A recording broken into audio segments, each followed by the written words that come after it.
Boom. And we are live with another episode of the Brown Water Banter podcast. My name is Jared Seymour. My name is Joey Cates. It is Joey Cates. And in the studio today, we got Gus Lamey, man. We're going to be talking hunting. It's that time of year. We've been wanting to get into the topic, Joey. I even brought my camo jacket. I got my camo hat on. Joey's got his. We look official. But anyway, Gus going to be talking to us about training dogs, right? That's what we're getting into. Yeah. Hunting dogs and tracking dogs. Tracking dogs. That's right. Blood trailing. There blood we go. trailing. We're going to explain all the differences too. So, but before we do that, we're going to thank the sponsors, the people that keep the lights on for us here at the Brown Water Studios right out of the gate. 2023 is about to wrap up, but it's still the year to keep your mouth clean. So if you want to go book an appointment, we highly recommend our buddy Dr. Robbie Williams over at Southern Magnolia Smiles. You can look him up on the socials there at Southern Magnolia Smiles. He's got a great crew there. He's located in Ocean Springs right there on Washington Avenue. So when you're ready to book that appointment, give him a shout at 228-215-1202. Our buddy Dude, it's been a minute, dude. I'm a little tongue-tied. Let me slow down. Dude, we've been out of the game for about a week, 2 weeks. Man. We had Thanksgiving. Come on, get it together, man. Here we go. Get it together. Our buddy Tyler over at Taylor & Cox Law Firm, man. They've been practicing law over in Pascagoula for around 30 years. If you find yourself in need for legal representation for any reason, they do specialize in the obvious, the felonies, misdemeanors, DUIs, family law, divorce, child custody. We highly recommend them. Give them a shout at 228-696-0111. Tell them you heard about him here on the Brown Water Banter podcast. And we also want to thank Taylor & Cox for sponsoring the Brown Water Banter app. If you don't have it downloaded on your phone, go do it. They're the sponsor for that as well. And we appreciate their support. Our buddy Rocky Brooks over at Sea to Swamp, man. He's got 2 locations, one in Gulfport that he just opened and the OG store in Gaucher. He's got all your outdoor needs covered: apparel, rods, reels, tackles, brown water gear. I think he accidentally had a few Fish in the South things in there too. He's carrying some. Go in there, buy them, and then return it. But he's slinging kayaks out of the Gulfport store, man. He's doing big things, and we appreciate Rocky's support. You can give him a shout at 228-205-3964.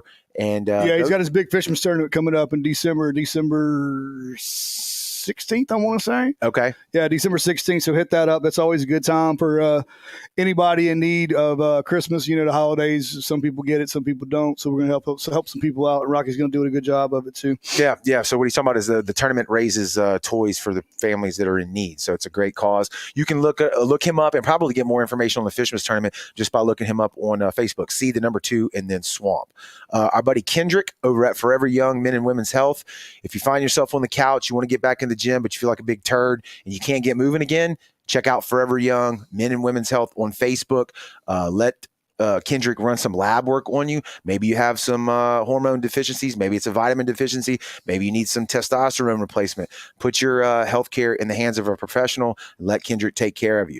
If you're interested in that, give him a shout, 228-363-6623. We actually hung out with Kendrick the other night. Yeah. Had a good time, had a good conversation. He's actually told us there's been a few people that's hit him up from the show. So we want to thank the audience that, for checking out the sponsors. They support the show. Y'all support them. It keeps a win-win. It's a win-win. And bringing up the rear here is our District 5 Supervisor, Randy Bosarge, over here in Jackson County. He's got exit 50. Looks like they're about to whip it into shape. So I think we're going to get Randy back on after the first of the year because I know there's been a lot of things happening since he got reelected. Jackson County continues to grow. So we appreciate his support on the show as well. And even though I fumbled through that one, Joey, looks like I still beat you. Yeah, well, I'm a little rusty too. I've been drinking this whiskey. But now, anyway, so now that we got that out of the way, let's jump right into it. Gus, we were talking before we went live, man. Your dad and my dad known each other for years and years and years and years. So you're a local guy, Latimer. You live in Latimer? Yep. Okay, fellow Latimerian, just like Joey and I. I'm going to ask this. We already know the answer. How'd you get into raising dogs and hunting and the whole thing, right? So I grew up hunting. Whenever I could walk, my dad had me in the woods. I grew up dog hunting already, standing on top of a dog box, waiting on the first cow horn to come by. That's right. So you could smoke him. Mm-hmm. And, it just spiraled more and more. And then the older I got, the more I started doing different, because my dad, he never really still hunted much. He was all about the dogs. Yeah. And, it was all deer. We never ran rabbits. We never had hog dogs, anything like that. And, you know, whenever I got to where I could drive, I bought a bow, and that ruined me. Yeah. You know, once you stick one with a bow, It's a whole different game. Yeah, you don't want to shoot anything else. Exactly, you know. So I started bow hunting, and anybody who hunts knows, you know, you're not going to kill every deer, and you're going to have some get away from you, and it's going to break your heart. Absolutely. Yep. And for multiple reasons. Yeah, I mean, you know, you don't get to have the catch, and you feel like you wasted the animal. Yeah, even though something's going to eat it. But, right. You know, and we'll get to that more too. Right. Whenever we start talking about, you know, the blood travel. Right. Dogs. Yeah. But you know, I started, you know, noticing hearing more and more people. They're like, you know, man, I shot this good buck, and I didn't find it. You know, I found a little bit of blood, and then it dried up. And then the more and more I started hearing about it, and that's my son out there hacking away. You can hear it. I'll never pick it up again. I did, but I was ignoring it. Yeah, right. But I used to work for FedEx Ground at a Gulfport. Okay. And my boss, he took care of me. You know, we hit it off real well. His name was Trey Patalo. Yeah. You know, he lives in Ocean Springs. He's a good guy. Well, he had a camp and just south of the Delta, you know, or around in the southern part of the Delta in West Mississippi.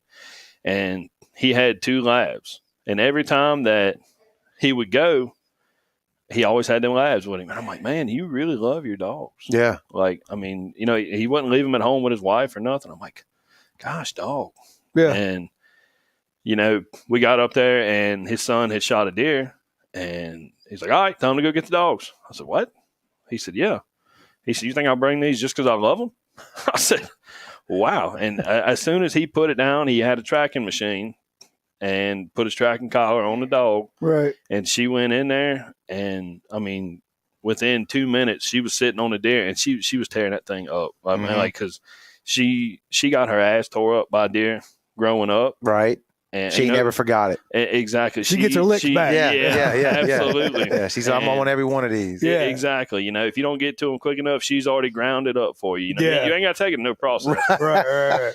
But you know, I seen that, and I started asking him more. I'm like, you know, how did you do this? What made you train your dogs to do this? And he's like, man, he said, you know, I wanted to do it. He said, I love hunting, and you know, I just wanted to have a blood dog, you know, because I got kids that are coming up shooting, and everybody knows, you know, a kid's not going to make the best shot 100% of the times. And right. He's like, I did not want to lose any deer from my children.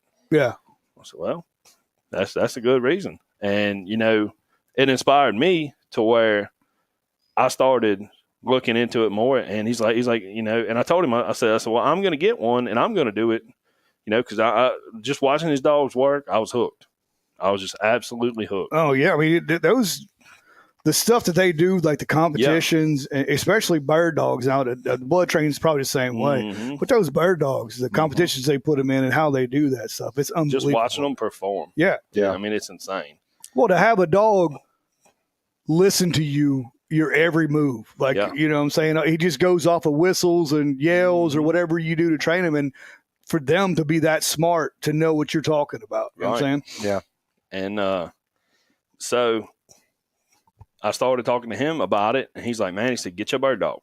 He said, a bird dog won't run it and bark every breath. He said, they'll almost sneak up to the deer. If the deer's still alive, they'll be on it before that deer knows it, and that deer's not going to just up and get away from them, and they got to keep tracking harder and faster. Well, I started looking at more bird dog breeds, and, you know, I didn't really want a lab, because it was like cliche. Everybody's got a lab. Yeah. You know, and I come across some pointers on sale on Facebook. You know, a woman had them in Hurley, and it was $400 for AKC registered pointers. Right. I said, man, all right. Well, I went through the post and started looking. Well, she had 3 females and a male, and I wanted a male. I didn't want a female. Mm-hmm. And I messaged her. I said, you know, can you meet me, you know, in the next couple of days? I want to look at this puppy and, you know, whatever. She said, yeah, I'll meet you on Highway 57. That's about a halfway point between us. I said, okay. Well, we I'm got familiar there. with that road. Yeah.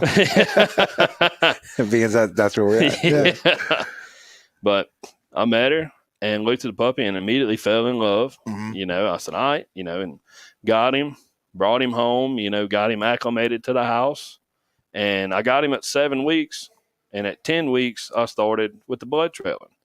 You know, I would, from the year before I got him in March, so the whole deer season, I knew that I was going to get one. So I started saving blood from deer and the lungs, kidney, you know, just tails, anything that you could drag around. Anything, the whole hide, you know, whatever I could do. And I took like pieces of heart, pieces of lung, and blood, and I'd cut it up and I'd put it on top of his food. Well, he ate that, you know, for a week, and then I started taking the blood and I'd put drops, and I'd move his food bowl every day, and he started following them drops to his food bowl. Dang.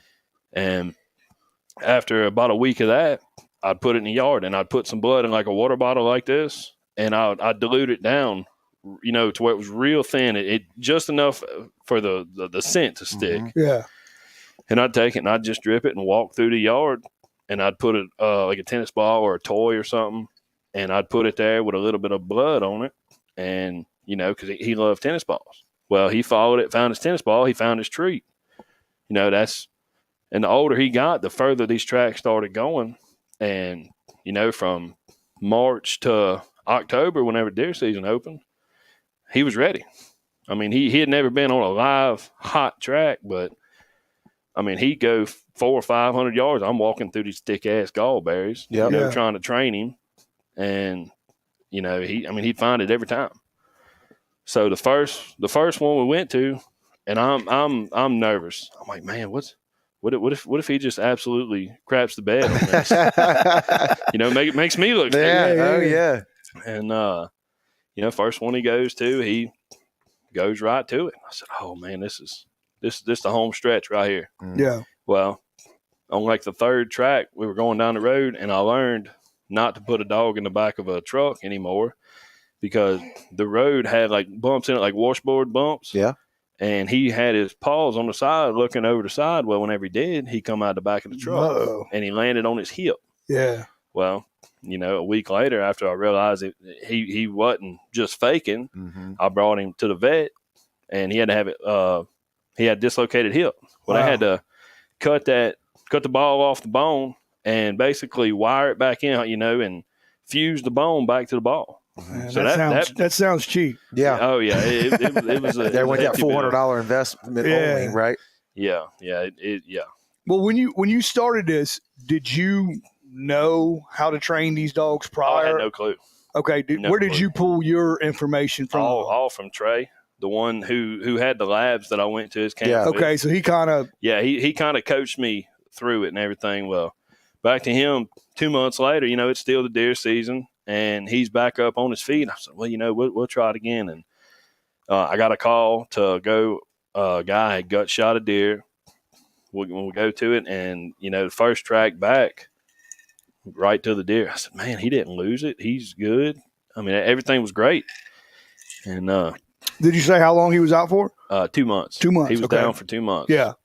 And I mean, that's whenever I first started. And nobody knew that I had a dog and all that, you know. And the guy that called me was a guy. He was a good buddy of mine, and you know, so from that to the next year, you know, I mean, we ran during the summer and, you know, kept practicing everything. Well, you know, the couple people that I had found the deer for, they told friends about it and showed them pictures, you know, hey, this guy found my deer, and showed the dog and whatnot. Well, the next year I had probably 15 to 20 calls, you know, and you're not going to find every deer, you know, every deer that is shot is not going to die. Correct. You know, and I think out of those 15 to 20 calls, I found like 7. You know, it's about a 50% success rate with it. And, you know, and I'm sure that success rate depends on where the deer was shot, how much blood was there, right? It ain't always the dog's fault. Right, exactly. Well, I mean, like I said, every deer you shoot is not going to die. Right, I mean, right. If you don't hit the lungs, the liver, anything in there, I mean, if you just hit like a fatty tissue part, there'll be blood, but you're not going to find a deer. Yeah. I mean, you just pissed him off at that point. Yeah. And but man, he just progressively got better and better and better. And I started seeing people on Facebook. I noted I seen that there was a page on there called Mississippi Blood Trailing Network, and I'm like, man, I bet you they got a lot of good dogs in there. And I started looking through, and I started seeing the pictures and people coming through, and I started noticing a lot of different names, or not a lot of different names, but a lot of different posts with the same name. Yeah. Ben Ward was one. Ben's got some jam up dogs. And, Yeah. And, he's over in Hancock County. And Well, he just found that monster they shot up in, where was that last big deer they found? Was it Knoxby or wherever they found that? He found that one. Yeah. Yeah. That giant one. Yeah. Okay. Man, that's a freaking mule. Was that a young girl that shot that? It was a girl. Well, there was two different ones. You know how stuff pops up on your feed. Yeah, a girl shot one, but then there was a guy that shot one that I think might be the state record, but they said it wasn't going to be the state record because they scored it.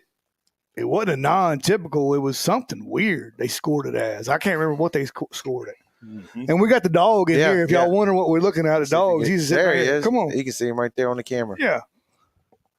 We got the dog what's his in name? here. What's his name? Dilly, I like that. The Bug Light commercial. Yeah. Dilly, yeah. He's just as chill as he can be. Yeah. So when he got his hip done, did it leave him with any deficits, or is he good to go? So he's not as fast as he was. But he can run wide open. He can run wide open. It hasn't hindered him. It hadn't hindered him anything like that. But he. Like this time of the year, especially with him getting older, he'll be 6 in February. Oh yeah, he wants to put the headphones on. Yeah, he does. He'll probably sit right there in the chair and tell me some stories too.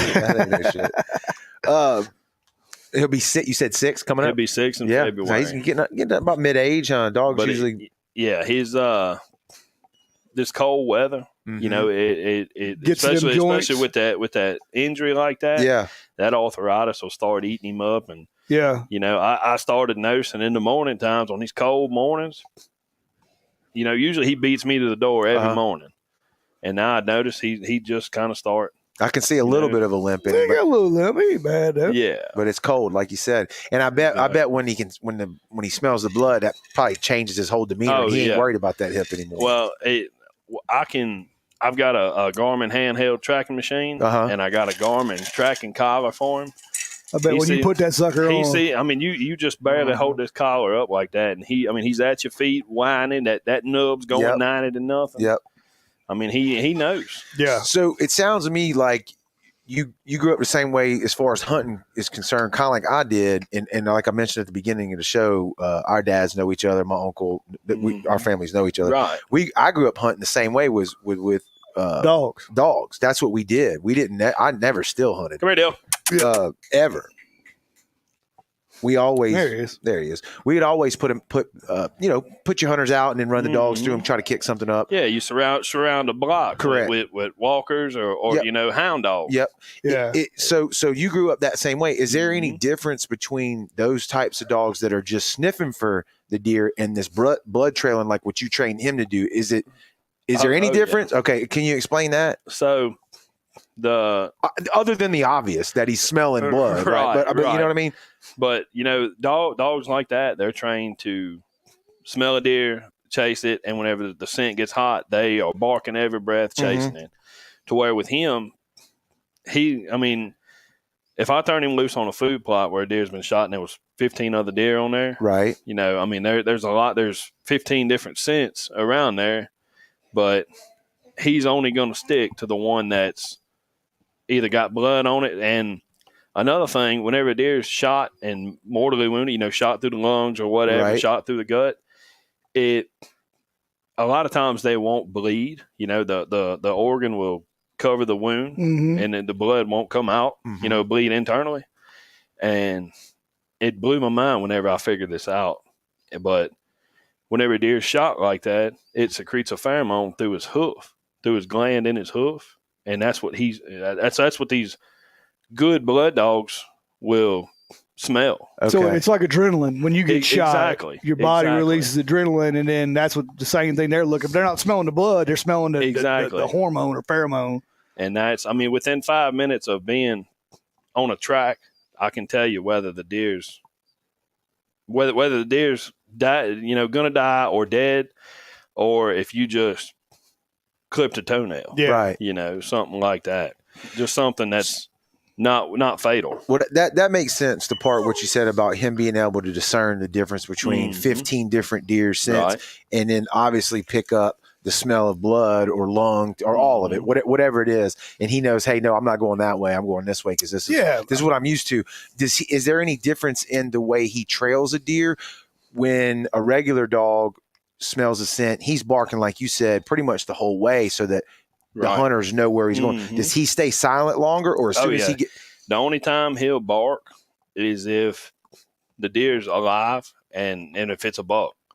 Like, so what he'll do, I actually went on one the other day with him. It was a doe. Okay. It was a gut shot doe, and put him out. He ran about 150 yards. There wasn't much blood, and went about 100, 150 yards and was just circling. Just staying in one spot. And you're watching circling. this on I'm watching this on my screen on my GPS. Because he's not barking. Yeah, he's not barking. Okay. And I'm sitting there and I'm like, okay, well, I told him, I said, hey, your deer's right up here. I said, but just be quiet because the deer's not dead. He's like, man, how do you know that? And how do you know that just by looking at that? I said, well, I'm going to tell you right now, the deer's not dead. So you better have a gun ready whenever we get close. And he just kind of brushed it off. And I said, all right, you're going to learn. We'll learn today. We get up there to it, and I carry a little Taurus 38, and I keep it either right there in my overalls or in my pocket, and we get to going, and I'm shining a light. Well, I got a light on his collar, and I seen his light, and it was maybe 30 yards in front of me. Well, I'm shining a light, and it's thick, man. I mean, by God, it's thick. This is night, pitch black. Yeah, it's pitch black at night. Deer was shot in the evening time. Yep. That's usually how it goes. Yeah. Well, I'm shining, and I see him. He's circling, and he's whining. I mean, I know the deer's right there between, on the other side of him from where I'm at. Mm-hmm. And I got my pistol. I'm ready, and I'm shining. Well, I get close, and I mean, from here to your brown water sign, the deer's under a thicket, like under a briar patch. And it's hard to see, even in daytime. Yeah. You talk about scare you. Yeah. Man, you get that close to one and it's hurt like that. Yeah. And that sucker comes running out. Yeah. Or if it was a buck, if it was a buck too, right? Oh, I know you knew it was a doe, but I mean, had it not been. And, we get closer to it, and I go to get behind the deer and call the dog to me so I can shoot it. And as soon as I tone him, through his collar, and he comes running behind me, I got my pistol and I'm ready. Well, the deer turns and looks at me and just takes off running. Yeah.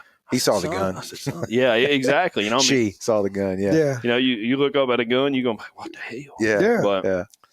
But, she ran maybe another 50 yards or so, and we caught up to her and finally finished her off. But, the guy's like, man, he said, I never dreamed that you knew it was a doe. Because he didn't tell me nothing. He just told me I thought he told you it was a doe. No. He just said, hey, it was getting dark. Right. And I don't think they knew what they shot. Right. But it's hard to tell, especially like if it's a button buck or something like that. It's hard to tell, anyways. And he was like, man, he said, I never dreamed that you knew it was a doe. Mm-hmm. I said, well, that dog told me. Right. He said, that dog can't talk. I said, he ain't got to. I said, I look at my machine, see his actions. Yeah. So if it was a buck, he'd have been all over, right? Oh, if it was a buck, he'd have been barking every breath, baying, trying to bite at it. He's going to come alive if that deer's got horns. Ain't no doubt about it. Yeah. Okay. Now, when it is a buck, is he barking from the jump, or is he barking when he lays eyes, or when they bays him? Like when did he start? Yeah, whenever I put him out and he runs, following the trail and whatnot, and whenever he gets up to it and puts his eyes on it and sees it, that's when he starts. That's whenever he comes alive on it, you know. And that's only if it's a live buck, something standing up looking at him, or laid up looking at him, trying to gore him and stuff, throw them horns at him, right. So if the buck's dead laying there, will he just sit and squat, and then you see the collar on the machine, and that's the end of it? He ain't barking? No, he'll sit right there on it, and he'll either start licking the where it was shot. Right. You know, he's looking for that treat. Exactly. Yeah, food, you know, he'll start biting at it, pulling on the ear or whatever. And another thing he does, and it's hilarious to see it, but every single deer he goes to, I mean, he I don't know if he just gets so excited, but man, he just starts humping it. Really? He does. He's going to show him who's boss. Yeah, huh? dominance. Yeah. Exactly. Gotta let him know. And gotta let him know. I mean, he does, and I've had to kick him off of it a couple times because we'll be trying to drag it. If it's a 150-pound buck, and two people's trying to drag it through South Mississippi brush. Yeah, I mean it's already 8,000 pine trees. Yeah, it's already tough as it is, and then here he is back there working on hammering down on it. And I'm like, get out of here, Dilly, dilly. Conquer that prize. That's right. He is, man. He's something. Yeah.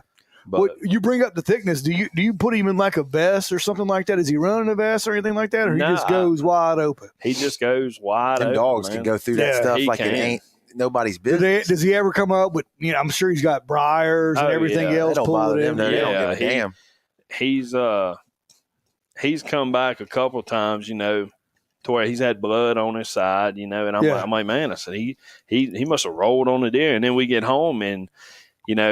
After a track like that, I'll give him a bath and I'll give him a treat, whether it be, if we pass through the town or whatever, I'll stop and get him a hamburger. He's got to get. My boy likes hamburgers. He's along for the ride. Oh yeah. He's up there ready. He's sitting on G waiting on O. Yeah. And I'll bring him home and start, washing him and whatnot and getting it off, and then I'll start feeling where it's done started scabbing over. I said, damn. He got cut. So that boy got in there. He tough. Yeah.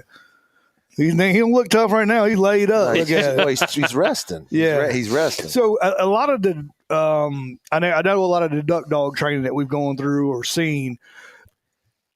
The first 6 months or 7 months, they're off getting trained. Mm-hmm. So they kind of treat them like a tool instead of a pet. Mm-hmm.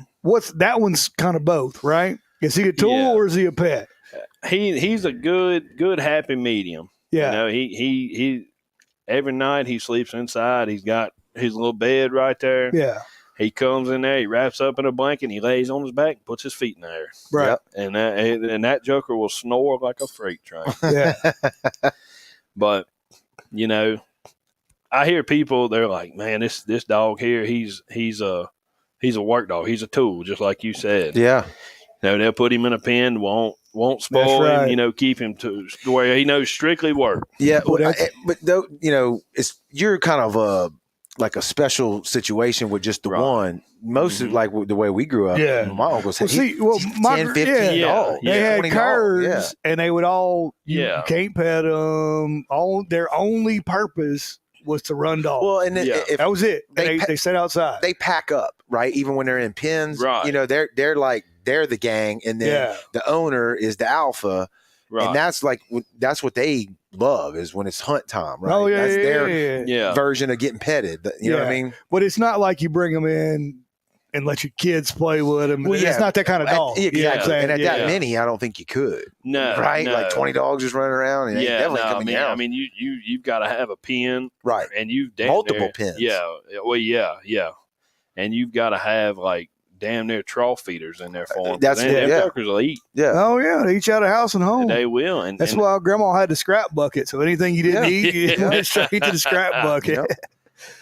Yeah. So, and they run my uncle. They run his. They'll do like pen runs, like on Fox or whatever. Yeah, like field trials and stuff. Yep. Have you ever put him on anything other than a deer? He's just on deer. No, he's strictly on deer. And that's the way you want him. Yeah, exactly. Because I've had people that call me, they're like, man, I shot this hog. It's a big hog. And I'm like, nope. No. For one, I damn sure ain't putting him on no hog. No. He get cut. Yeah, they're cutting him all up. You ever been to a hog dog field trial? I have not. I went to one. Well, they wear the leather vest, don't they? The dogs. Well, usually? they had detusked. The hog, and you could see it all. That's pretty brutal. It can be like if they didn't detusk them, it could be, and if they didn't pull them off quickly, I mean. But a hog is that son of a bitch. Nasty and nasty too, and he's a mean son of a bitch. Yeah. Especially when he's got it was just two, and they would do is it curs, blackmouth curs? I think they usually were what they on. do are pits for Yeah, hogs. it was a bunch, but Yeah. it was something to see. It really was. Oh, I believe it was entertaining. You know, and the hog lived. They didn't kill it. Oh, I'm sure they did eventually, but they didn't kill it that day. But it was intense. Yeah. Have y'all ever ran up any hogs out there where y'all tracking? Jumped anything like that? So a couple times I've ran into hogs. You know, they'll just so happen to be on the trail where the deer had ran. Yeah. And he's run into them. You know, a time or two. It's not common down here. Right.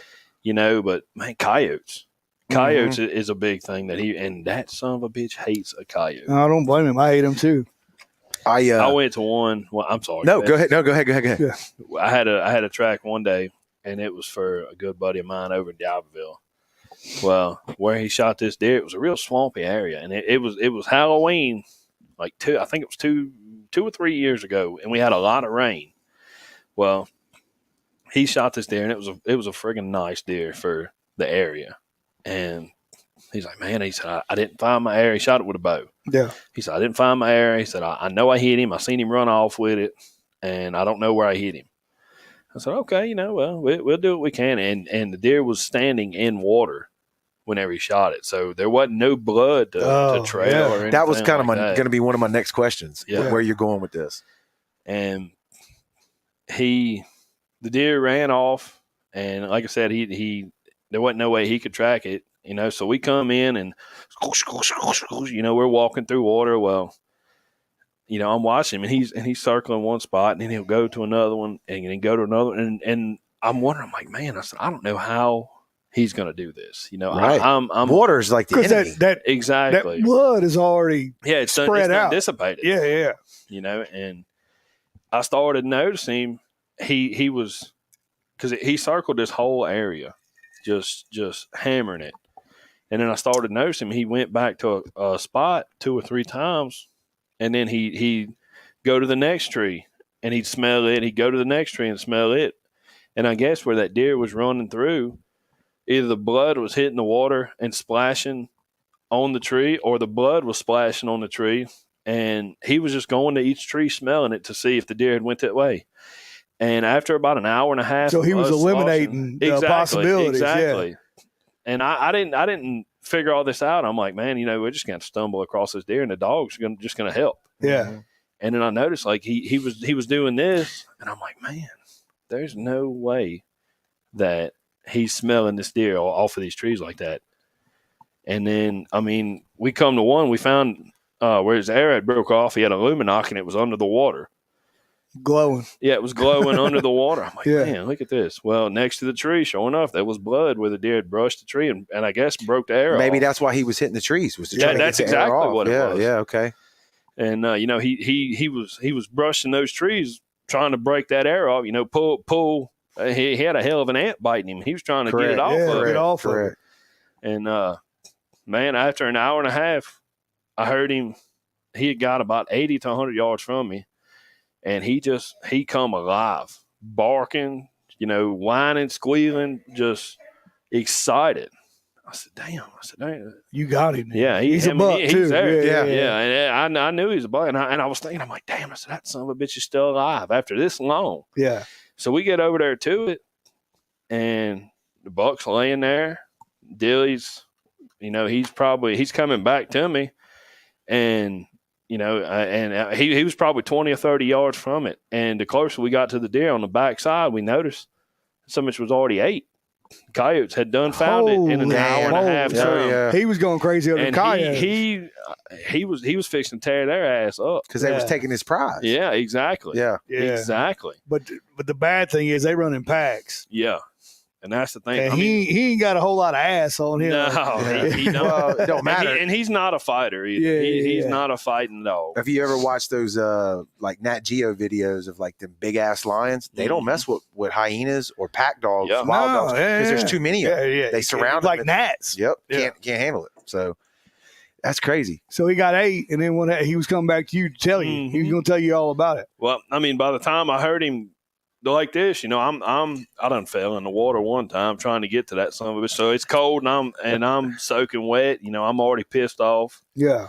And as soon as I get over to the deer, I mean, my body just warmed up. I'm like, damn, we found him. Hell yeah. The adrenaline kicked in. Exactly. Yeah. I didn't feel nothing after that. We're me and Cole, we was high-fiving. Hell yeah, we found this son of a bitch. This, that, and another. And he then we had to drag that bastard out. I was going to ask, how much was left of the deer? Was it a lot or not a lot? He had 3/4 of it. It ate. By the time we got there, they had done ate probably half of a hind quarter. Right. And I told him, I said, man, with them coyotes eating on it, I said, I anything around there, I said, I'd cut all of it off. At least 3 or 4 inches of meat from around where they was eating off. I said, that scrap that whole hind quarter. That thing ain't no good. Yeah. That's give it to the dog. Yeah. Exactly. Yeah. But we, I had another one, a guy had shot, and he shot it back, liver shot, dark blood. And he shot it that evening, called me the next morning. So we load up and go. And he shot it. He was in a swampy area in Van Cleve on his lease. And whenever he shot, it was actually the deer that I sent you the picture of. Uh-huh. Yeah. And that's on the cover. Yeah. He shot it, and deer ran. Well, he lost blood at a pond, a big cypress pond. And I said, we'll damn sure give it a try. We might not find him. I said, but I'm going to come regardless. Well, we get there, and Dilly circles this whole friggin' pond like this. And I see him. He goes in, and he starts smelling the trees like he did on that last one. I said, okay, he's found something there. Yeah. Well, he goes, and there was a big-ass cypress tree that had fell down on the other side of a deep hole in this pond. Well, I see him. He goes, and he stands on it, and he's sitting there, and he's licking. And I can't see on the other side. He's got his head down. And I'm like, well, damn, the deer's over there. Well, then he gets up and gets off of it and starts, circling around. I said, well, I don't know what he's doing now. I'd never seen this behavior. And then I seen him. He was just making small circles over one spot. And once again, it was cold that morning. It was in the 30s that morning. Mm-hmm. And the guy I had with me, or the one I was going to find it for, he had a buddy with him. Well, he's a crazy son of a bitch. He knows something more. Yeah. He said, don't worry, buddy. He said, I'm going. He said, I got it. I'm going in there, get it. I said, man, hey, better you than me. Yeah, go ahead. Go get it. Yeah. I said, but that deer's underneath that dog right there. I don't know how deep it is. I said, but he's swimming in that one spot. That deer's right there. Well, sure enough, he goes, and he was a little short bastard. He probably wasn't 5'2". Right. Sparky. Yeah, exactly. Him and Dilly looked eye to eye. But he goes in there, sure enough. I mean, he's like that. He said, oh, he's swimming. He was walking. He was tiptoeing. The water was probably 5.5 foot deep. About the height of this table. Huh? Yeah, Well, you 6. What are you? Yeah, 6'5". 6'5", and you're 6'2". So I mean, like I'm a short guy. 6'3". My bad. So I mean, don't discount. I'm sorry, we're hanging out with giants and basketball players here. Yeah. But yeah, he gets in there, and I see him. He kind of stumbles and like that. I said, I'm kind of listening. I said, you got him? He said, goddamn, I don't know. And he said, I don't know if it was a stump I hit or what. And I see him. He kind of like that, and he's reaching, and finally I see his head go down.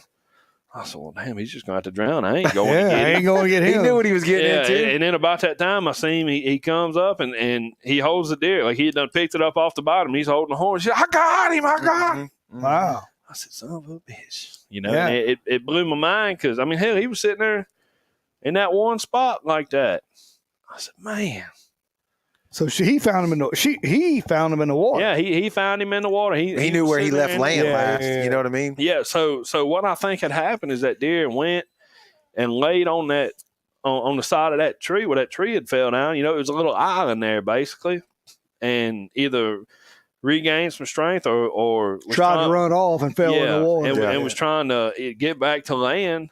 And I think he tried to swim and either died trying to swim. It finally caught up to him, or he drowned. Yeah. But that son of a gun, he sunk right to the bottom. Wow. I don't think people realize, like any wild animal, period, but like even like a deer, like I guess people see him in like Christmas movies and all this. That's a mean son of a bitch if he's mad. That is a machine. Especially a buck, and tough. especially during the rut. Like, you better stay away from him. Yeah. You know? I've seen him walk It's around. a deer on cocaine. Yeah. Yeah. Well, yeah, exactly. It's more powerful Testosterone. more powerful drug than that. But but then you see him. I think the problem is, like, you see things on Facebook or whatever, like in Tennessee at Brandon's neighborhood, like they're walking down neighborhoods nowadays, and everybody's like, "Oh, I'm gonna go out and pet the deer." I'm like, no, I wouldn't do that. No, it's probably a bad idea. It's a wild animal. Yeah, you're right. It's maybe a tiny doe or a tiny little yearling, but don't do it. If it's got horns, you need to stay away from it because it will gore you. Yeah, there's a reason we kill them. Right. Well, other than the fact that they taste it, man. I saw ground up in sausage.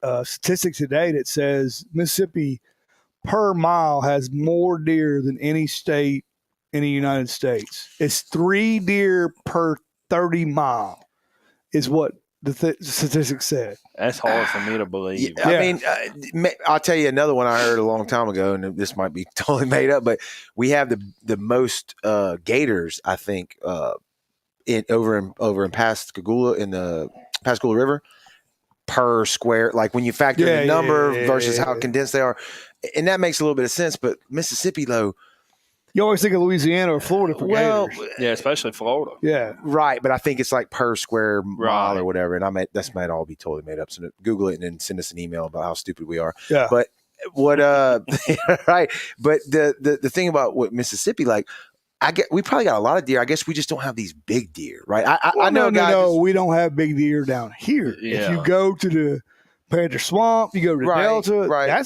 But even those deer, minus, I've seen some ones. Studs. But you see people go. A buddy of mine just went. Where did he go?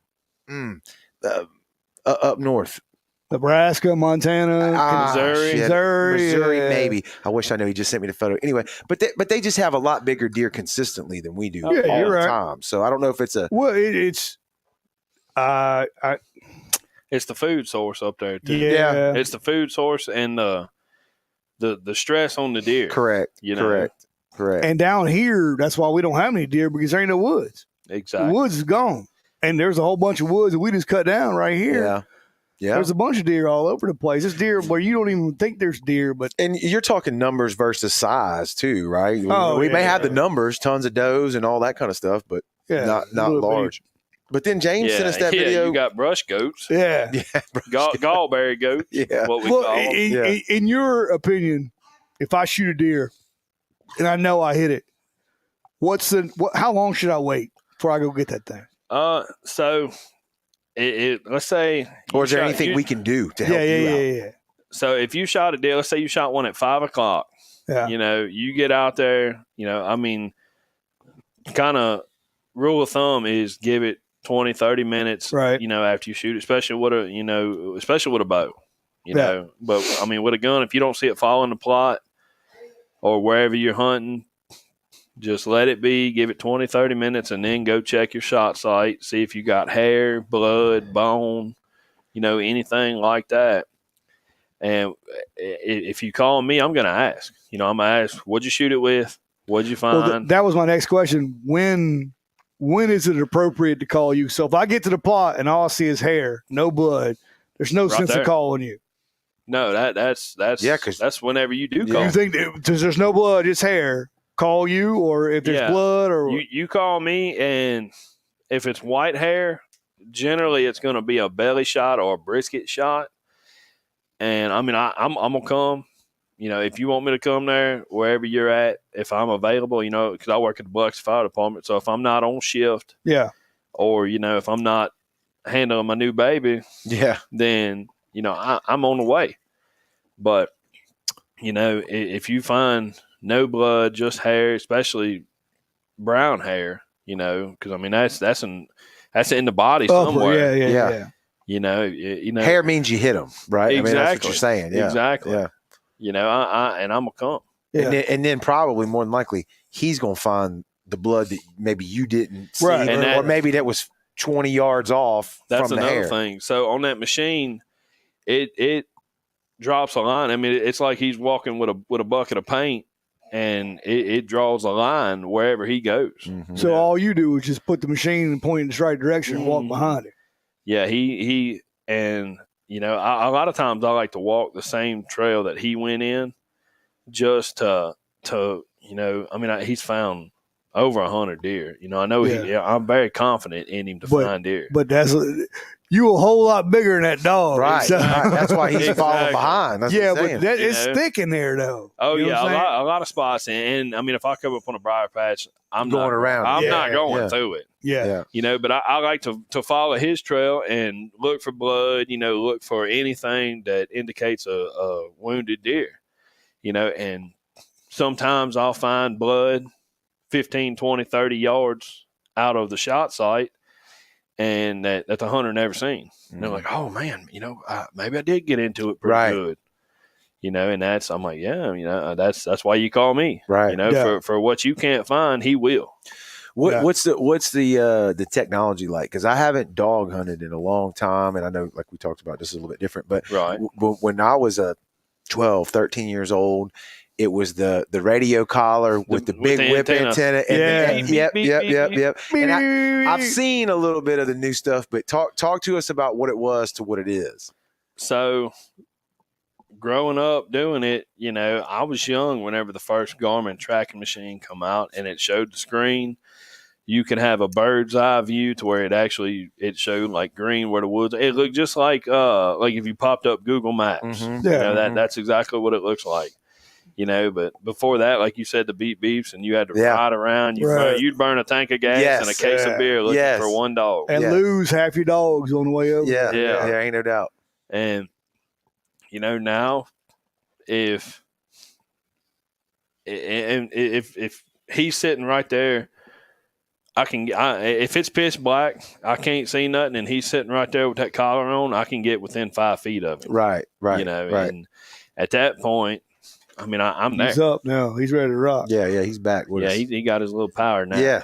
He was out. He was laying out. So that's got to cut down on because I know back in the day, the problem was you'd lose your dogs. They just keep running and running and running and running and go off trails that you don't even know what's going on. We had the collars with the name and people with the call. Name plate, you just hope somebody calls. Yeah, because eventually the dog's going to show up looking for food or water to somebody's house or something. Right. You know.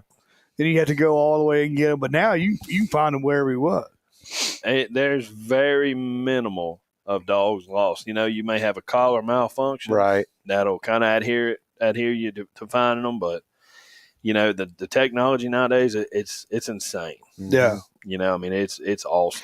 Is anybody out there throwing drones in the air at all to do anything when it comes to deer? That was my next question, but I was going to ask before that, is your service a paid service, or we just call you and say, hey, can you come out there? I used to just be off of tips, you know, and you know, because I love running him. I work my dog. You know, it was a good time. And then I started going to Loosedale, Perry County, George County. Well, you burning $100 in gas. Exactly. And you know, now I tell them now, because I got burnt too many times. You know, I'd drive an hour to find a doe and get a crisp handshake after I helped him. Ain't no way. Somebody did that to you? Oh, numerous times. Ain't no way. Numerous times. And that's why now, you know, if someone calls me for me to load him up to go, it's $100 bill. Yeah, I mean, that's going to cover your gas, and that's all it does. Yeah, that ain't really. I mean, nowadays, I mean, you know, 20 years ago, that was a lot of money. Yeah, $100 now, like you said. I mean, you was with your family, throw the dog in the truck and drive wherever. I mean, that's going to take at least 2 or 3 hours of your time driving, tracking. Even if it ain't 15, 20 minutes down the road, by the time you track the thing and find them, I mean, that's tough there. And that comes with the territory. Like I said, I love working my dog. Right. You know, just doing it, man. I would it's rather a thrill. I would rather find 40 or 50 deer a year with that dog than to me shoot 20. Mm-hmm. You know, I mean, it's that awesome. Yeah. Mm-hmm. And especially with kids. You know, you that's a whole different got your little boy out there. You know, how excited, he's going to be, especially after, if he's into hunting. Oh, yeah. He shoots his first deer. He's like, oh, my God, daddy, call mom right now, Right. Stuff like that. And, if the deer runs off, for one, your heart's going to drop right out the gate. You're like, oh, my gosh, man, here we go.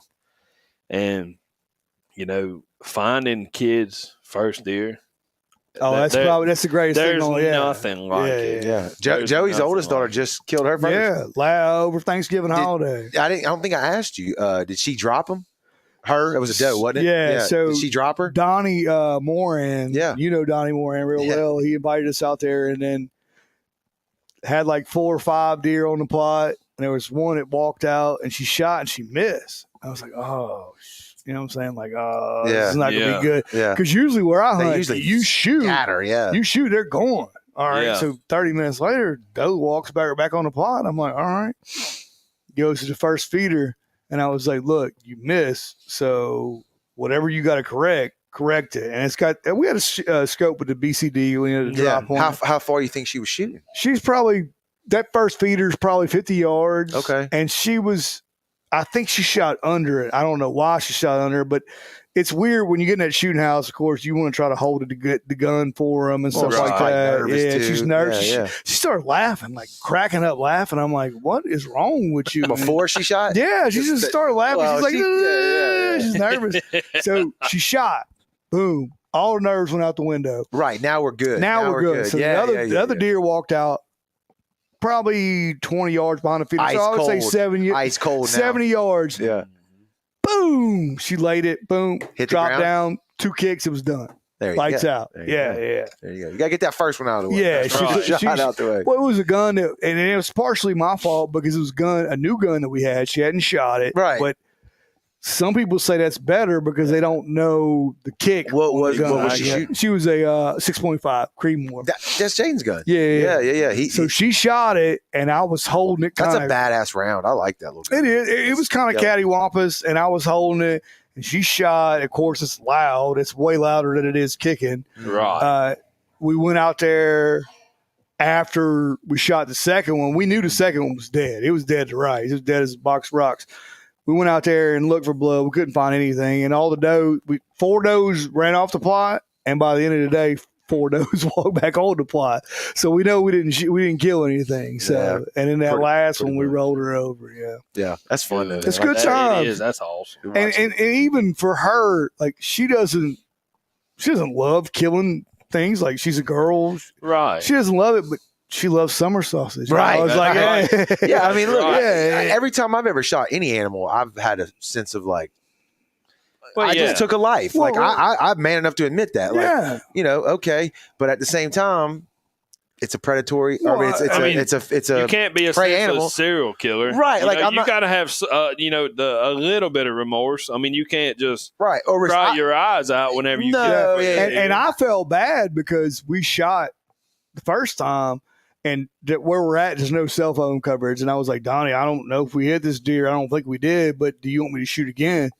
And he never replied. And then he walked back out there. I was like, we're just going to be those guys. You know what I'm saying? Boom, she laid that one over. And I was like, Donnie, I apologize. You know what I'm saying? Because I don't want to go on anybody's plot and kill too many deer. You know what I'm saying? Oh, because you were thinking you might have killed the might have. Yeah. I gotcha.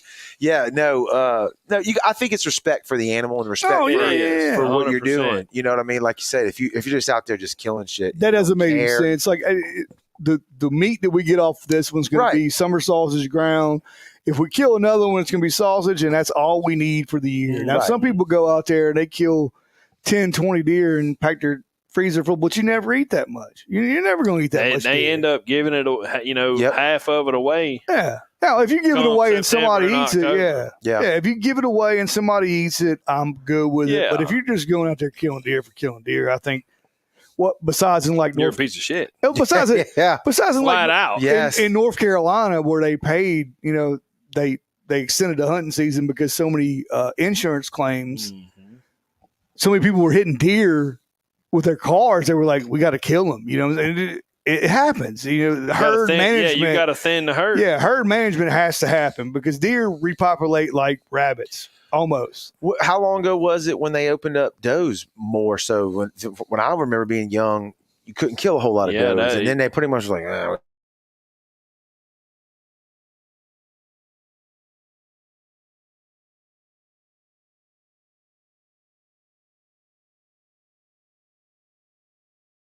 Okay.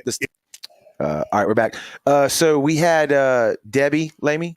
Yep. She said she loves that you take pictures of with every fawn and love it for the kids. Is that right? You take a picture. Oh, I'm sure you do that. Oh yeah. Every deer that I find usually gets posted on Facebook. Definitely Snapchat. Right. You know. Well, you're a young buck. Yeah, so yeah, you're in the Snapchat. We missed the Snapchat a little bit. Our age group. Yeah, what would be cool if you had a page just for him? Oh Right. yeah, that would be super cool. And I thought about that. I really did, but I didn't want to bite off more than I could chew, because I'm for 24 hours every third day. You're on. I devote my life to the city of Biloxi. Yeah, saving the city of Biloxi from fire. Exactly. And then 2 years ago I thought about making it, because I got some friends, Vaughn and Cindy, Vaughn Martin, Cindy King. They have 3 dogs that they take, and I mean they are jam up badass dogs. Yeah. And they, people give him a lot of credit. He's not the best around by no means. He's damn good. Yeah. I ain't gonna discount him. Mm-hmm. He's damn good, but Cindy and them have got some jam up dogs. Ben Ward has got some jam up dogs. They're awesome. Is it like a family? Like do y'all somewhat, whenever I got hooked up with the Mississippi Blood Trail Network, there's a guy there that kind of dispatches the calls. And, me and him, we would talk on the phone for 30, 40 minutes, talking about different calls here and there. And he was from Jones County. And, anything that come down here, he would call me for. So there's actually a network that you can call. Yeah, it's a Facebook group. Yeah, right? There's a Facebook group. Yeah. And, if you see, social media does do some cool shit. Right. You know what I mean? It's got some perks to right, it. Some it positive really stuff. But he would call me from time to time, or on that page, if you're a dog handler, they have private chats, and they'll be like, hey, who wants one in Sosha? Who wants one in Pascagoula? Stuff like that. For each county, they'll have so many handlers. Yeah, 2 or 3. Yeah. Exactly. And, I mean, it's easy to pick up on that. But back to the Facebook page, I didn't want it to either get too big to where I couldn't keep up, mm-hmm. To where, if I had 3 or 4 calls every day and then the days that I'm off, I didn't want to be just balance. You wanted balance. I didn't want to be tied down to everybody calling me on it, I mean, and I get plenty of calls. To go handle him, and it's just what I want. It doesn't take me away from my family, right? A lot of times, and I still get to work him. Mm-hmm. But it's definitely a balance because that's almost as bad as hunting. When you got that little baby at the house, the old lady's like, you can't go nowhere. You know what I'm saying? You got to go track a deer. And she works. She's not just a 9 to 5 person. She works at academy as a team lead in the back. So, a lot of times she'll have a shift from 3:30 in the morning to 12 noon. Yeah. So her hours can be crazy too. Yep. And I mean, you got to strap the baby on the back and go track that deer. Oh, God, she would flip shit. I mean, could y'all see me pull up? Could y'all see me pull up and in my overalls with my pistol hanging on this side and the baby hanging on this side? Yeah, we can't. Little papoose. Little papoose. Can't the women understand that, You don't have to worry about us. You got to worry about your old lady. She'd hang you up before you got a little boy or a little girl? A little girl. Okay, you have to Kevlar so she don't get the briars that hit her. We could figure that out. I got it. Matter of fact, that might be a business idea, and you got to in an academy, we might have There something it figured is. out right there. Yeah, baby leather protective That's right. shields.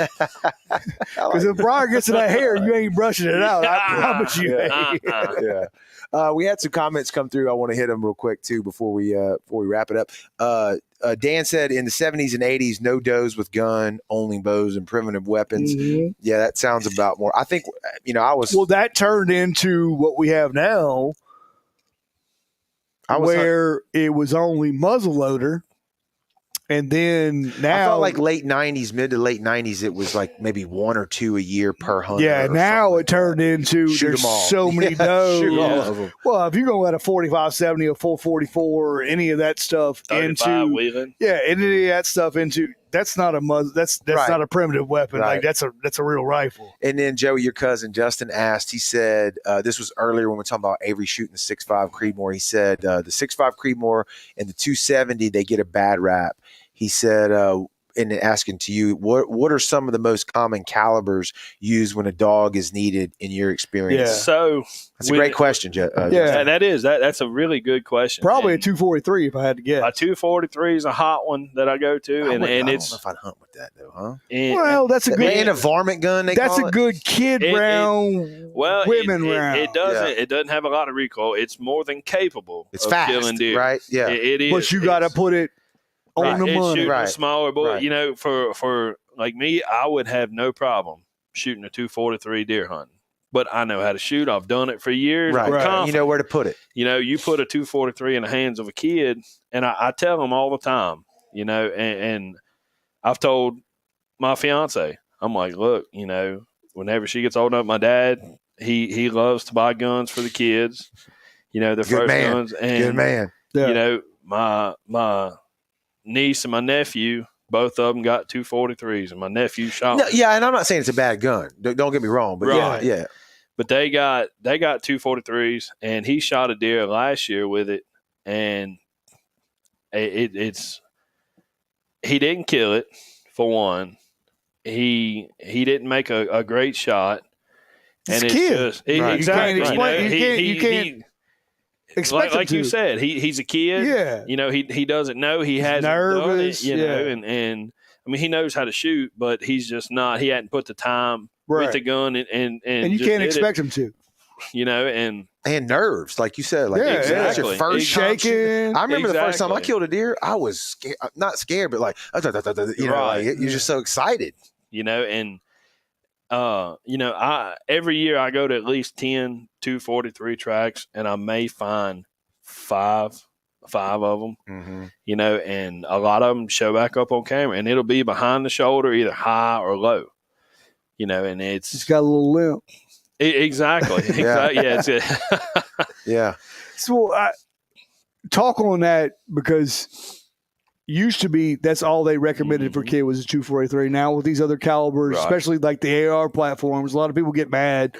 Well, that's not a deer gun, blah, blah, blah. But you got the 300 Blackout, you got the 6.5 Creedmoor, you got the 25-06. All of these are new kid rounds that weren't available back in the day. The 25-06 is an old round. It was just it wasn't real popular. Right. You hear a 30-06, everybody knows a 30-06. Right. You talk about a 25-06, nobody has it. What the shit is that? Yeah. But you mean a 30-06? Yeah, exactly. Yeah. But I'm gonna tell you, man. We'll go back to Justin's comment. The 270. Since it's such a common round, that's the only reason it's in this bad statistic for me. But every year I go to multiple 270 shots, and I'm not a fan of, because they shoot different bullets. They shoot. Different weight, different weights, different grains. You talking about the 270 brands. total? Yeah, the 270 in general. Well, all rounds have, all have that. Right. But the 270s, with it being such a common round, I go to it so much, but I'm not impressed with it. It does damage on maybe 1 out of 5 deer that I go to. They just hit it back in the guts, and there's a big hole, but they jump the deer and it runs. But I had a 270, hated it. Really? Absolutely hated it. I never lost deer with it, but they never just fell like everybody. You know, people that just crave 270 and love it. They're like, oh man, you shoot one at 270, it's gonna fall and hit the ground. Bullshit. Yeah. You know, ain't no doubt about it. That's bullshit. You know, because I shot probably 5 or 6 deer with mine, and every single one ran, and every time it was with a different bullet. You know, I'd sighted in for this, shoot one, wasn't impressed with it, sighted in for another one, shoot it, and finally I'm like pissed on this 270. You know, Yeah. Now it kills. There's no doubt in my mind. Yeah. It kills. It's just not my preference. The 6.5 Creedmoor, there was a big controversy about it. People like, when they first come out, people was like, "Oh man, this is the next best deer around." You know, this is God's gift to the deer hunter. And then people started using it, and you know, it's a hot little round, so it was just punching a hole and going through. You know, it wasn't expanding right out the gate. You know, people shooting them 50, 60 yards, and it wasn't expanding it because it's so hot. Yeah, it just so goes fast, straight through. You know, and I have been on probably 12 6.5 Creedmoor calls and since I've done him. Really? And I've found probably 10 of them. Well, that's a better statistic. That's much better.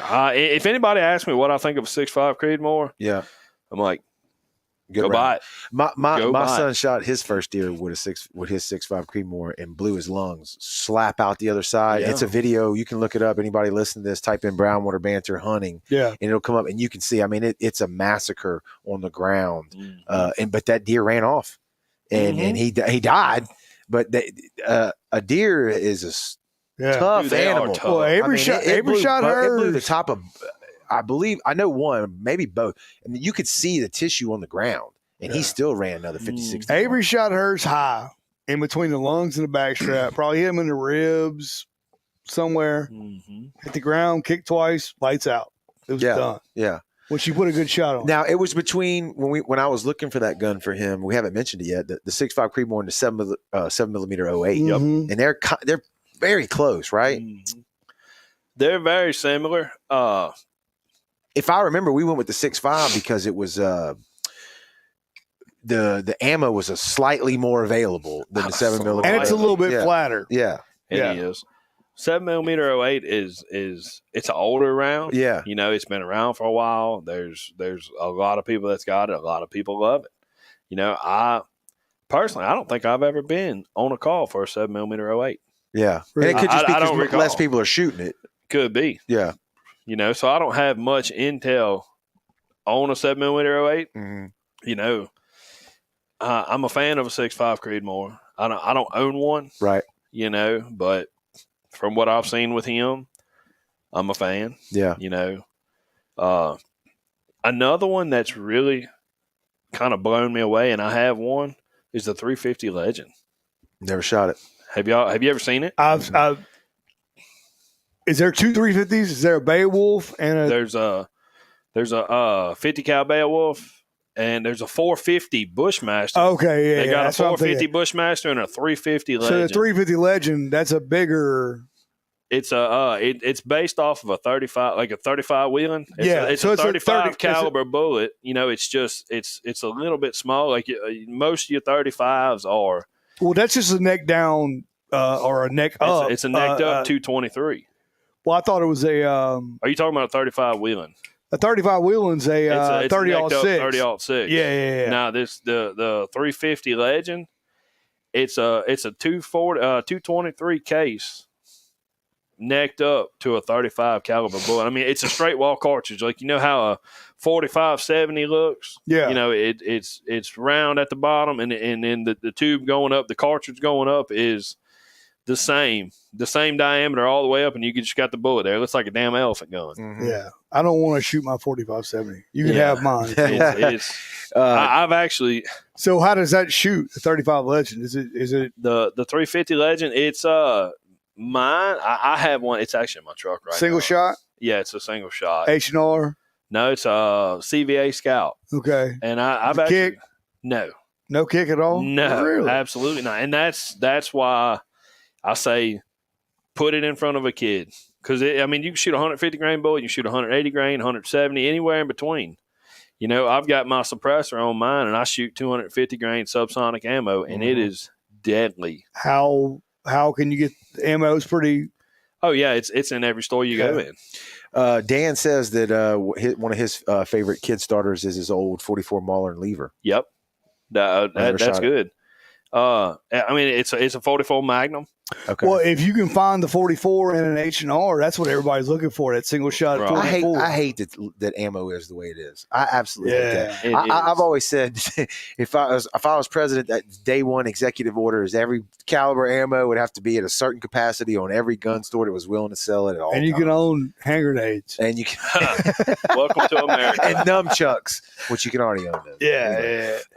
With that 44 single shot, I'm telling you, those pistol rounds are ridiculous. Those, like the 357 and the 44 mag are good for deer hunting. You keep it close, like within 100 yards, that 44 Magnum's going to kill anything you put in front of it. Yeah. But when you got to reach out and touch, that's when you got to go out with something else. Exactly. Yeah.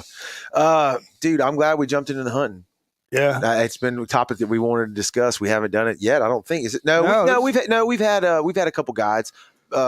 We're going hunting with him in Arkansas. Oh yeah. So we've had a couple. But it's been a while. Yeah. It's been a minute. But we were trying to jump into jumping out of fishing and jumping into hunting. Right. So this is the first one we've done. So yeah, anybody that wants to know more about any type of hunting that you're involved in with dogs in any kind of way, if they're listening to this for the first time, they don't know anything about it other than what they just heard or whatever. Where would you suggest?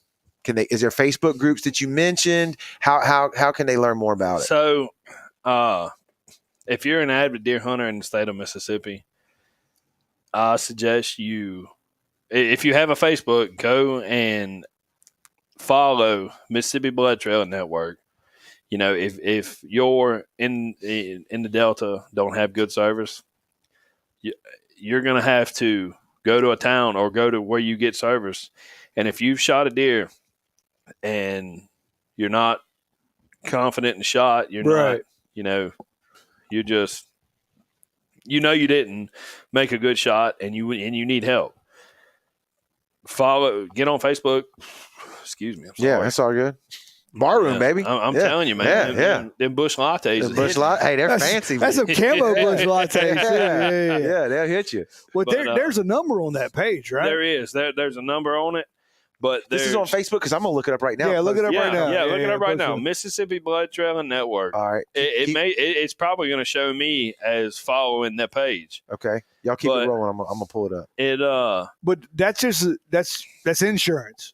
Like put that number down and you call that guy. Exactly. You can make a post in the group and the admins will see it and make sure that you put your number, where like the county you're in, right, and give whatever it is, deer shot and wherever with your number, right, and how long does that usually take to? The admins are patrolling that page, especially this time of the year and this time of the day. Yeah, tell me the name one more time. Mississippi what? Mississippi Blood Trail Network.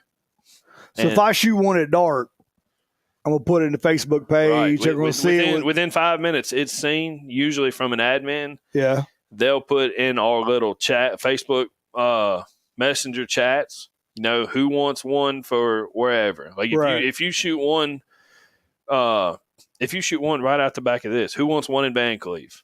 And all the dog owners down the here. handlers, if anybody's available, like, all right, I got it. Give me details. Yeah. Stuff like that. Yeah. All right. Do you give your personal number out? So to people around here in the South, yeah, you're talking about Jackson County, Harris County, Hancock County. A lot of people down here, I will, and it's they'll call me, especially if they're pleased with the work that he's done. Right. If they shoot the deer, can't find it, they're like, oh man, this is garbage. Yeah. And then they'll call me and come in and be like, son of a bitch, we found a deer. Yeah. That's a lot of what gets me the business and where I'm at now. Yeah. But you don't want to drive 3 hours. No. The most I drive is I try to stay south of 26, like Highway 26 in Wiggins. I try to stay south of it. Oh, so you go to Stone County, George County, and stuff like that. And if it's, I'll entertain more, and north of 26 Perry County, but I stay below Greene County for sure. Yeah. So for the people that are watching on Facebook or YouTube, I just put a link to it's a group, right? It ain't a Facebook page. Yeah. So it's a group. If you're interested in it, click that link and then click join. And do you want to put your number in there? Well, I think it'll ask you for your number. I just okay. So the person that's a hotline. Correct. So the person that's looking to get the assistance service puts their number in, and then they contact you. So it's like, you can. I mean, you can put my name and number on there. If people watching this show, in the future need someone, they can put my contact in as Gus Blood Dog. Gus Lamey Blood Dog. And, because if they forget my name, be like, oh, shit, I put it in there, Blood Dog. And it comes up. I have no problem with that. You're talking about for the request to join the group? No, I mean, people watching this show. Okay. Okay. So you got a number you want to put in there, or you want to do a Facebook, or whatever's more convenient for you. Yeah. I can do my number. Okay. That's totally fine. Yeah, just rattle it off then. It'll be on all the stuff. I mean, you can reach me at 228-297-9286. Like I said, I work at Biloxi Fire Department, so every third day at minimum I'm there.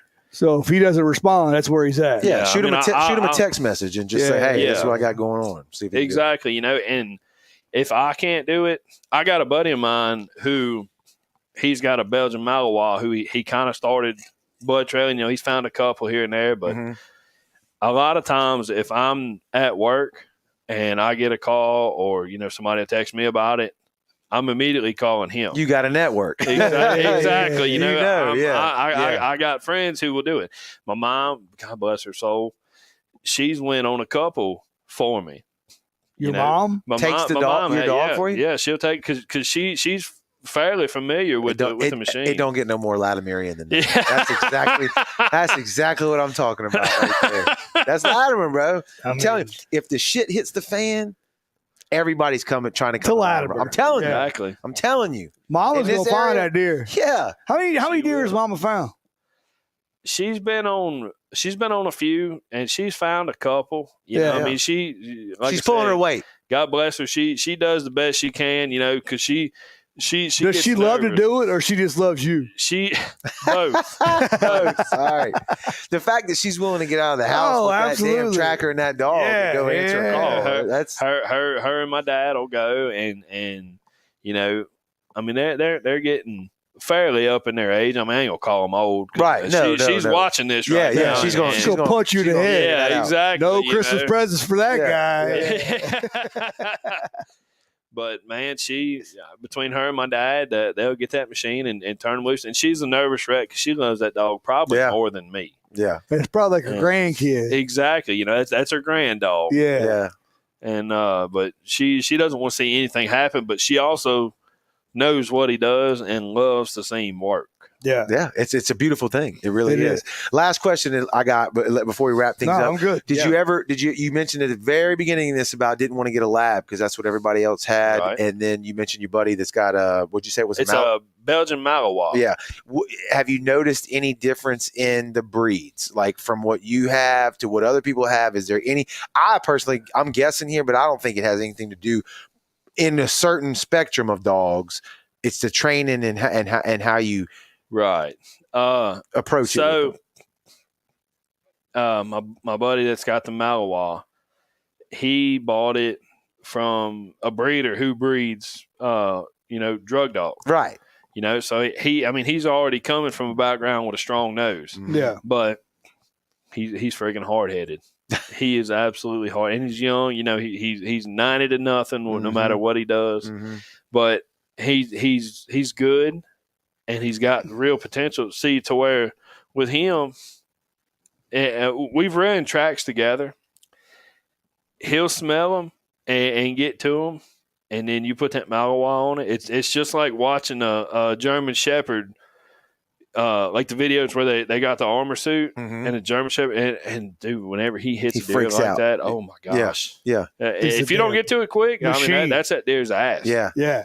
Quit eating all my damn deer meat. Yeah. It's like the difference between like young youth and like slightly older wisdom. Like your dog's like, nah, we just. It's weird because usually duck dogs or pointers are females, and then most of the tracking dogs, I guess, are males. Is there any correlation between that? Not that I've noticed. The guy who got me into it, Trey, he had a female English lab. Yeah, that's what I got, but she's so fat she can't even move. That's what I had way back in the day, but he was just a pet. He was right. And she was a bad mamma jamma. Yeah, you know, I mean, she had the nose, she had the aggression discipline towards it, and the discipline. You know, I mean, with him, I mean, he's kind of a pansy whenever it comes to deer, and I get it. He got his ass tore up. Yeah, early in, you know, whenever he was young. Well, he absolutely learned from it. Yeah, he knows. But you don't need him to kill it. You just need him to show you where it's at. Yeah, exactly. I go in there and do the rest. Right. You know, but but you get your ass whooped. You know, when you got your ass whooped last time. You know what I'm saying? But like I say, it's kind of better, right? Because if he's over there like gnawing on the deer and being super aggressive, the deer's more likely to run, which is a longer chase. Right. If he just stands there, barks or doesn't bark, and you can track him on the collar, you can show up and shoot it. Am I right? And be done. Right, exactly. You know, that's what the goal is, to get the deer. It ain't to see how far you can run it or tear it up or whatever. I mean, I'd love for every track I go to be less than 100 yards. Right. You know, for one, the animal's not suffering. Right.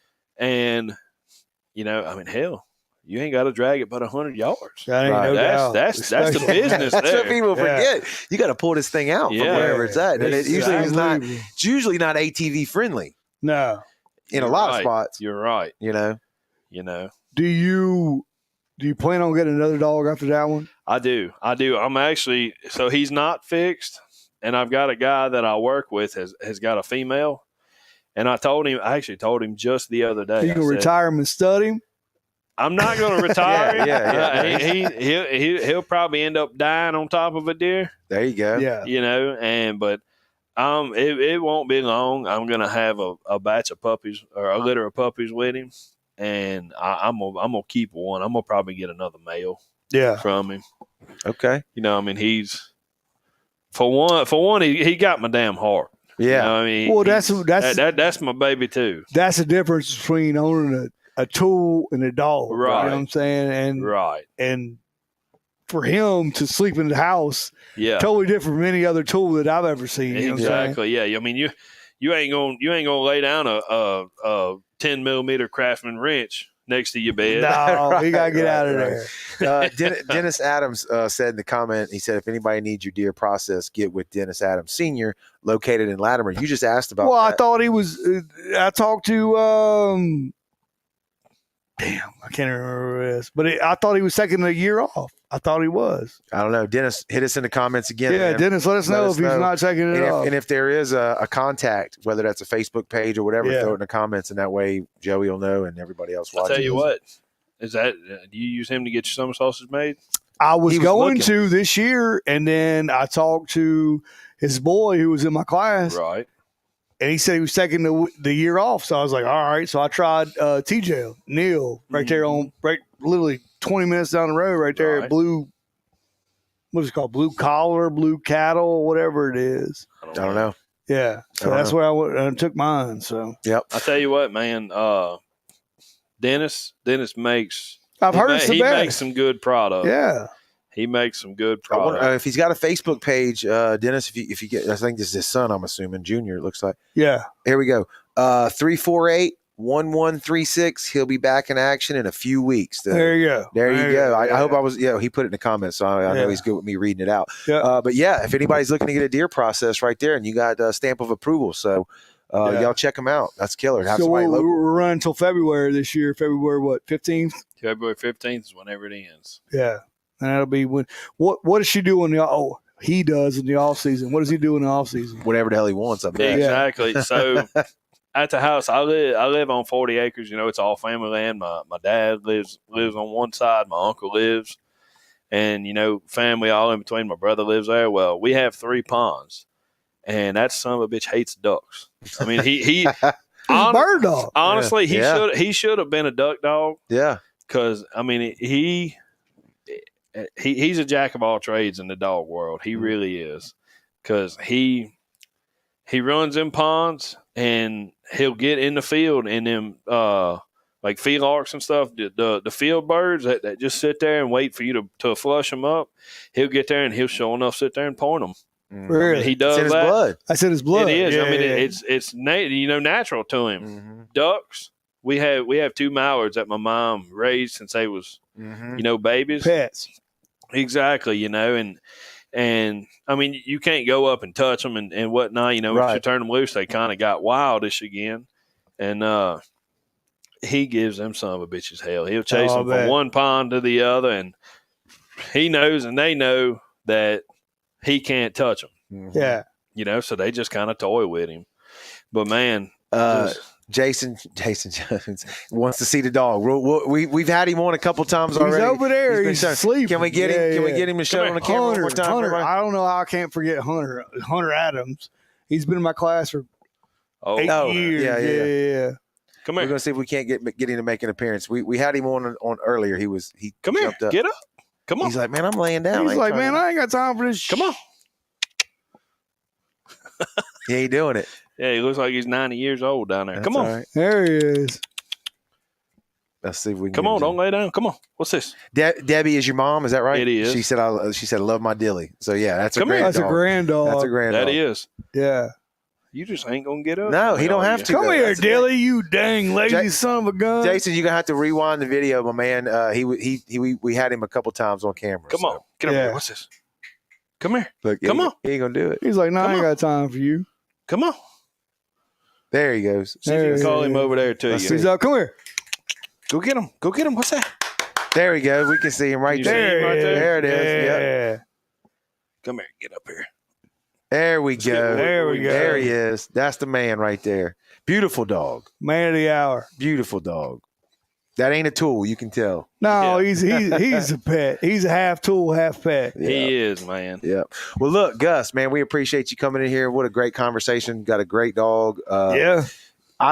We talk about fishing on this show and now hunting way more than I do actually do it.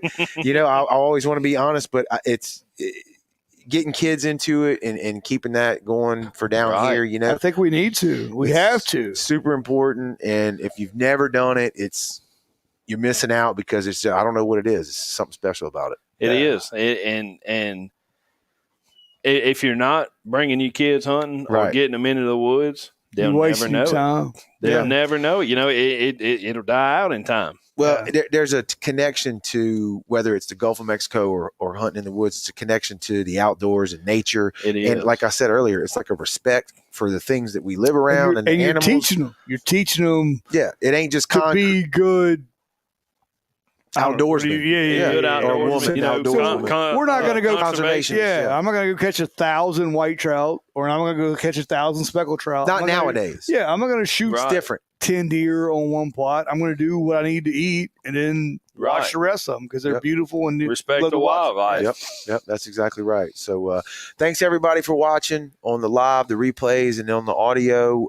We got a couple more coming up before the end of the year. It ain't too I much think longer. we got 3 more years.